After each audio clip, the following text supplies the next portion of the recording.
Okay guys, so in this video I'm going to be doing an exercise demonstration or tutorial for the dual-pulley seated cable chest flies.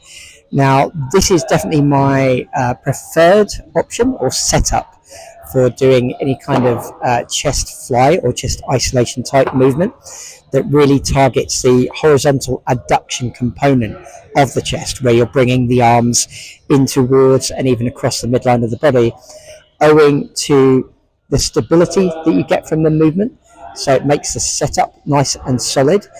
You don't have to focus as much energy and kind of mental bandwidth on trying to stabilize the body because you're going to be seated on a high incline bench. So it's going to help the body stay in a fixed position and help you to better isolate the chest without potential movement compensations occurring during the movement. Now, the downside, really the only downside to this exercise is it involves getting access to both sides of a dual pulley cable machine, which if you're working out in a busy gym, particularly during peak hours, might be very difficult to do.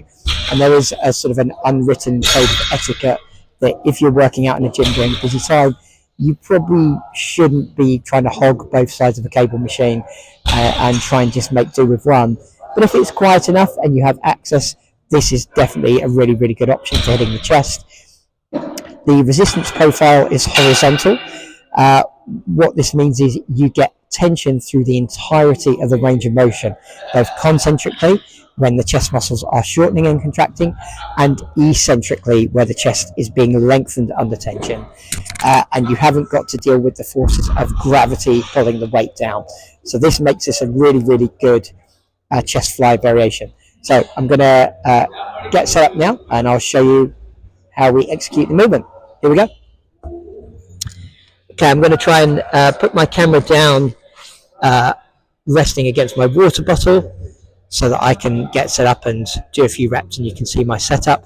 So you'll notice I've got a bench set to a high incline out front of the dual pulley cable machine.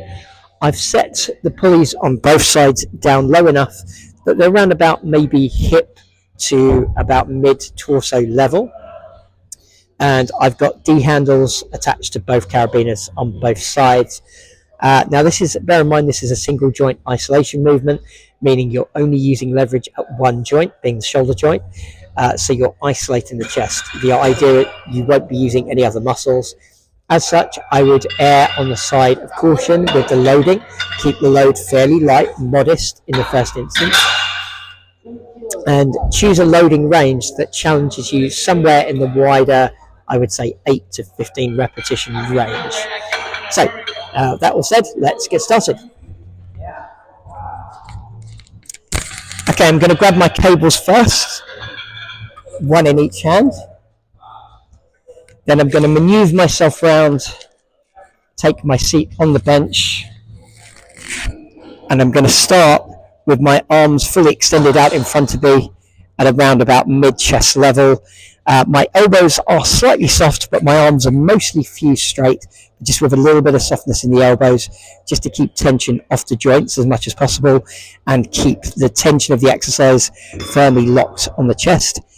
I'm actually going to keep my upper back and shoulders blades tight to the seat behind me and my hips glued to the seat, but I've got a little bit of an arch in my lower back, so I'm extending my spine and deliberately pushing my chest out so it gets fully stretched throughout the movement.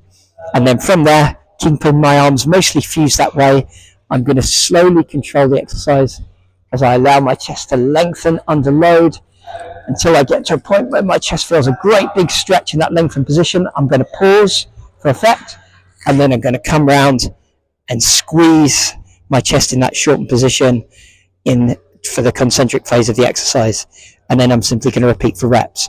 So go nice and slow and controls during that lengthening phase, opening up the chest as if you're going to give someone a great big hug, pause in that stretch position for a second, and then come round and squeeze in that shortened position. Now what you can do for a little bit of extra concentric contraction is you can actually cross your hands over, one on top of the other, like so. And this is a great idea But what I would say is, if you're going to cross the hands over in this manner, make sure you alternate which hand goes on top each time, so the muscle fibers of the chest get optimally stimulated in all angles during the concentric phase of the lift. Once you're done, bring the cables back to rest. Take as much rest as you need to feel recovered. Make sure any initial disruption or lactic acid in the chest has time to clear, and then go for your next set.